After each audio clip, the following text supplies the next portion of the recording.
এটা আমার অনেকদিন যাবৎ বায়না করতেছে, আম্মু আমাকে এই পিঠাটা বানাই দাও। মানে এই পিঠার নামটাও বলতে পারে না, এই পিঠাকেও পাতা পিঠা বলে ডাকে। তো যাই হোক, সময় হয় না দেখে বানাই দিতে পারি না। তো বাসায় আপু আসছিল বেড়াইতে, ওকে বললাম আপু তুই পিঠা বানাই আমার মেয়েকে খাওয়াই যা। আর আমার আপু এই পিঠাটা অনেক ভালো বানাইতে পারে। মানে ও ছোটোবেলা প্রতিদিন হচ্ছে গিয়ে বিকেলবেলায় পিঠাটা বানায় আমাদেরকে খাওয়াইতো। মানে ও প্রতিদিন ধরতে গেলে যখন আমরা ছোট ছিলাম, মনে হয় কি প্রতিদিন ও আমাদেরকে এই পিঠাটা বানায় খাওয়াইতো। আপনারা বললে হয়তো বিশ্বাস করবেন না। মানে ও ওর এমন একটা বিকাল ছিল না যেদিনকে আমাদের নতুন নতুন নাস্তা বানায় না খাওয়াইছে।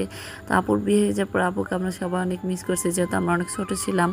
তারপরে এখন নিজেদের বিয়ে হয়ে গেছে, এখন আপু আসলে আমাদেরকে মানে অনেক কাজে আমার হেল্প করে। মানে আমার বাসার যত কাজ, মার বাসার যত কাজ আসে ও নিজে আর কি এসে হেল্প করার চেষ্টা করে, মানে যতদূর পারে। তো এই পিঠাটা অন্যান্য জেলায় নারকেল পুলি হিসেবে জানে, আমাদের এখানে পান পিঠা হিসেবে আমরা চিনি। তো যাই হোক, এক এক জেলায় এক এক